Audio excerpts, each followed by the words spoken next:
gentlemen, I am the one and only DJ Storms. And tomorrow night, live on the WWE Network, a queen and an empress will do battle for the Women's Championship of the Blue brand, in which it is the title versus the streak. Also, a man possessed on gaining respect will take on the Beast for the Universal Championship. And a king, a master manipulator, will face off against a phenomenal champion in which he plans on beating with a knee to face. But before it's time for the Queen and the Empress to clash, before it's time for that phenomenal champion and the King of Strong Style to do battle, before it's time for WrestleMania, it's time for the rundown!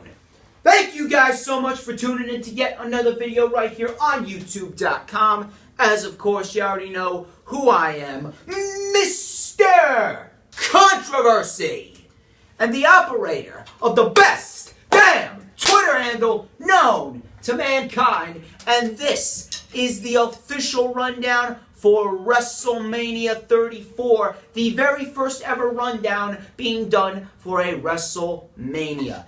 And WrestleMania, of course, is streaming live on the WWE Network tomorrow night in the Mercedes Benz Superdome, with the pre-show starting at 5 p.m. Eastern Time. And we are going to go through all the matches that have been confirmed for WrestleMania 34. And I'm going to be going in the order of which matches I think should be placed in. So we're going to start with the pre-show matches. Now, the pre-show matches should have been the two Battle Royals and Alexa Bliss versus Nia Jax. But unfortunately, now they're putting Cedric and Mustafa on the pre-show. Only WWE, people. Only WWE. But, regardless, let's start off with the Women's Battle Royal. Women's Battle Royal. Obviously, this was originally called the Fabulous Moolah Battle Royal. Then they changed it. It's basically just a meaningless Battle Royal to get people on the pre-show. There's only two people I can see winning this. One is Bayley, the other is Sasha Banks. And both women should be top contenders of winning this Battle Royal for one reason: to further their storyline. Because in the end of the day, this is going to lead to Sasha Banks versus Bayley for the Women's Championship at some point this year. If not this year, then it's got to be next year at WrestleMania. Regardless, it needs to be for the Women's Championship with a babyface Bayley and a heel Sasha Banks. There's really nothing else I can say about the Battle Royal. Next, let's talk about the Andre the Giant Memorial Battle Royal. The Andre the Giant Memorial Battle Royal is entering its 5th year consecutively at WrestleMania. And the winners have been, some years they've been good, some years they've been horrible.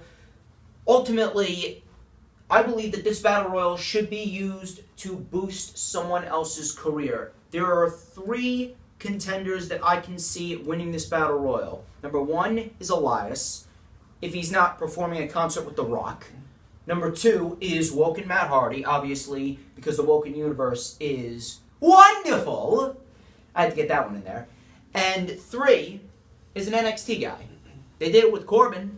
They can certainly do it with someone like an Adam Cole, Andrade Cien Almas, and Aleister Black, Johnny Gargano, whatever they want to do.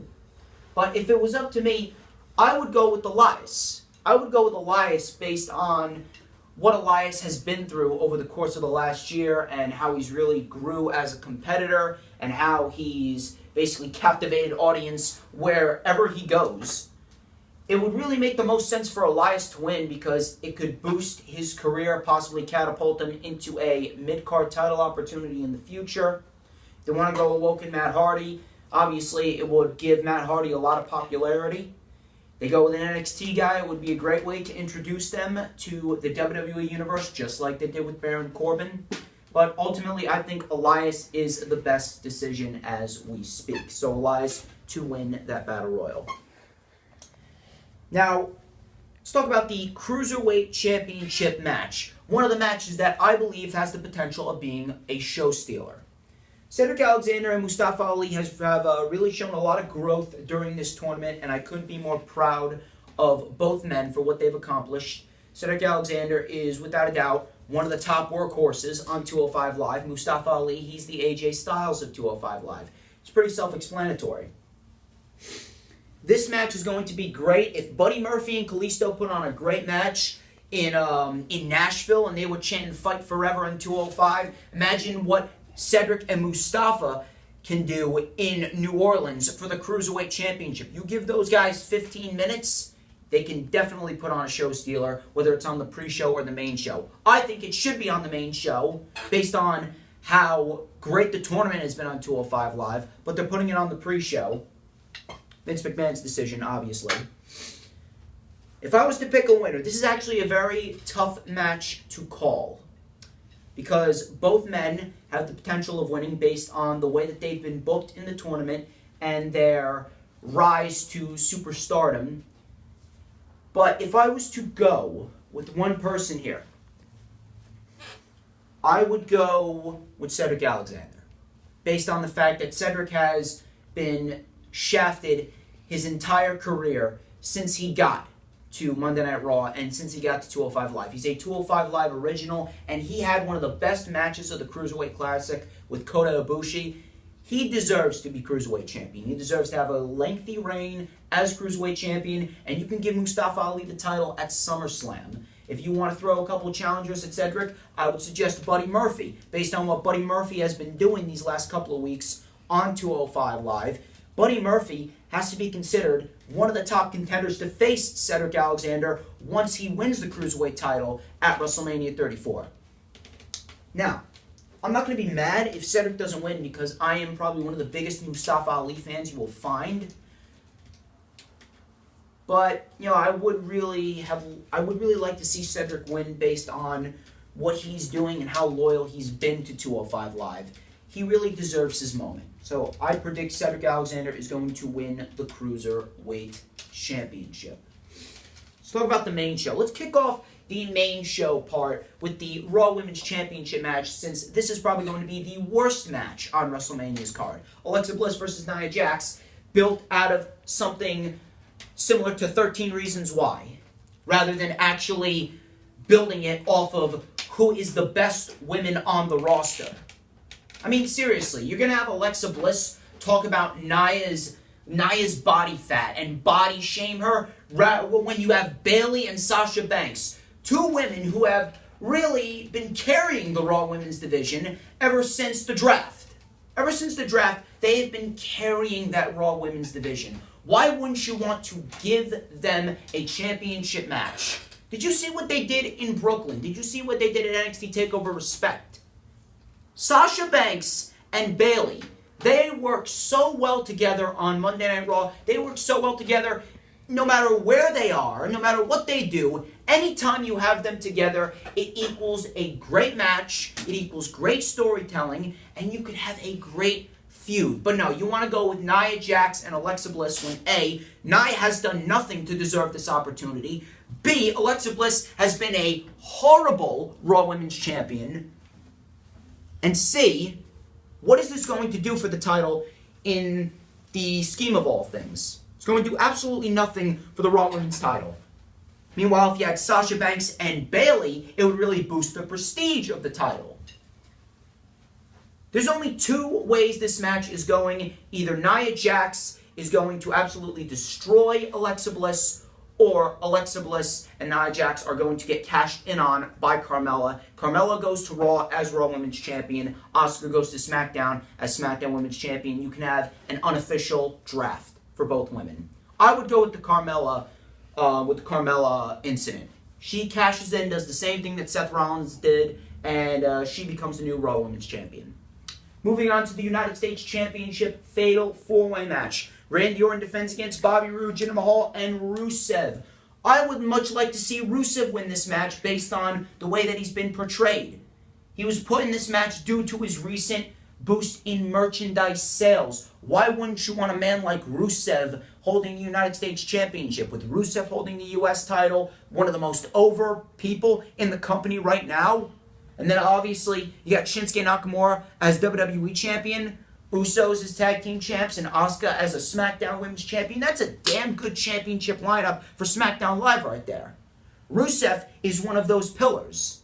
I would go with Rusev. The only other person I can see winning this match is Bobby Roode if he turns heel. Now, if you want to go with Rusev and have Roode turn heel over the course of the next few months and build up to a heel Roode versus a babyface Rusev, probably at SummerSlam, I would have no problem with that. I would like to see Rusev win. Next, the SmackDown Live Tag Team title match between the Usos, Bludgeon Brothers, and the New Day. This match, we all know, is going to be a great match. I think it has the potential of being one of the show stealers. Two ways I can see this match going. I have a feeling that WWE might have a feeling that they are making too many title changes, so they might have the Usos win. But if not, then I would say the Bludgeon Brothers. The New Day are basically there as filler. The New Day are basically there because, obviously, with the New Day and the Usos, you are going to have a great match regardless. Bludgeon Brothers are there based on their recent spam of destruction that they've been causing on SmackDown Live. If I was booking this, I would pick the Bludgeon Brothers to win based on the way that they've been portrayed. The Bludgeon Brothers, they've just been destroying everyone in their path. They demolished the Usos and the New Day at WWE Fastlane. You give the Bludgeon Brothers the tag team titles at WrestleMania, and the Bludgeon Brothers, they're going to look like beasts. And you know what you have the opportunity to do? You have the opportunity to set up for the Bludgeon Brothers versus Sanity. You draft Sanity to SmackDown. You put the Bludgeon Brothers and Sanity in a SmackDown Live Tag Team title program going into SummerSlam or after SummerSlam. That could be a great match. It would boost the prestige of the tag team titles, and it would get both teams over. I would go with the Bludgeon Brothers here. Next, let's talk about Daniel Bryan and Shane McMahon versus Kevin Owens and Sami Zayn. Now, if Kevin Owens and Sami Zayn win, they get their jobs back. This is going to be a very fun match, I believe. It's going to be a very entertaining match. It's going to be a high-stakes match based on the fact that this is the return of Daniel Bryan in a ring. And the crowd's just going to be hyped for it. Obviously, you got Owens and Zayn. They're getting them in a big match situation. And I would go with Daniel Bryan and Shane McMahon winning based on the fact that Bryan needs to win his return, number one. And number two, what you can do is you can draft Sami Zayn and Kevin Owens to Monday Night Raw. You can either break them up with Sami as the babyface, or you can put them in the tag team division and have them go after the tag team titles based on whoever the Raw tag team champions are at that point. A lot more opportunities are presented to you based on who is booked to win at WrestleMania. I mean, obviously, I'm not going to be mad if Owens and Zayn win because obviously they're going to get more heel heat, number one. Number two, they are going to be back on SmackDown, and we could have an extension of this feud, which would probably lead to Owens versus Bryan or Zayn versus Bryan in the future, and I would love to see that. But I would go with Daniel Bryan and Shane McMahon. Next, let's talk about the Intercontinental Championship triple threat match between Finn Balor, The Miz, and Seth Rollins. This also has the potential of being a show stealer based on the fact that these three men put on one of the best Raw main events of 2017 back on the May 1st episode of Monday Night Raw.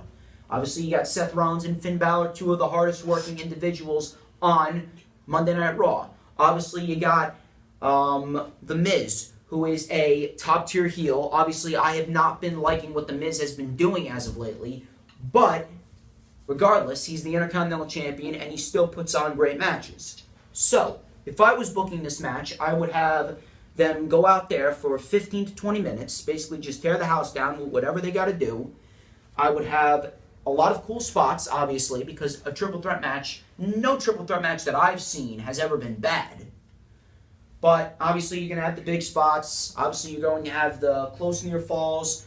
We're going to have a lot of oh my god moments based on the fact that Seth Rollins and Finn Balor, they are known for that. And I believe Finn Balor is the right man to come out victorious. The Miz, he can go to his wife and he can go and raise his kid after WrestleMania 34. Finn Balor's going to be busy with the likes of Elias, Samoa Joe, Bray Wyatt, guys like that. Seth Rollins, he can go to SmackDown and he can start up a feud for the WWE Championship with Shinsuke Nakamura. That is a feud that I would definitely like to see. Can you imagine a match between Seth Rollins and Shinsuke Nakamura? That could be a potential match of the year candidate. Finn Balor is the right man to win the Intercontinental title tomorrow night at WrestleMania based on how he's been booked and how he's really been waiting in the wings for a deserving moment. Finn Balor to win the title. Next, let's talk about the Raw Tag Team title match between Braun Strowman and his mystery partner versus The Bar. I would go with Samoa Joe based on the fact, like I said, in my past videos, you have a lot more opportunities with Samoa Joe. You could set up for Braun Strowman and Joe versus the Authors of Pain at SummerSlam. And you could set up for Braun Strowman versus Kevin Owens and Sami Zayn if they want to draft them to Monday Night Raw. The Bar, they don't need the tag team titles. They've had 4 reigns, and 2 of them have been terrible. 2 of them have just been filler title reigns. The first 2 were decent. But after the first 2, they should have split up. They should have split up after No Mercy, and they should have gone for singles championships. But I understand why they're keeping Sheamus in a tag team based on the fact that he has spinal stenosis. So, if I was going to be booking this, I would have Braun Strowman pick Samoa Joe, and Braun Strowman and Samoa Joe walk away with the tag team titles. Now, let's talk about the mixed tag team match between Kurt Angle, Ronda Rousey, Stephanie McMahon, and Triple H.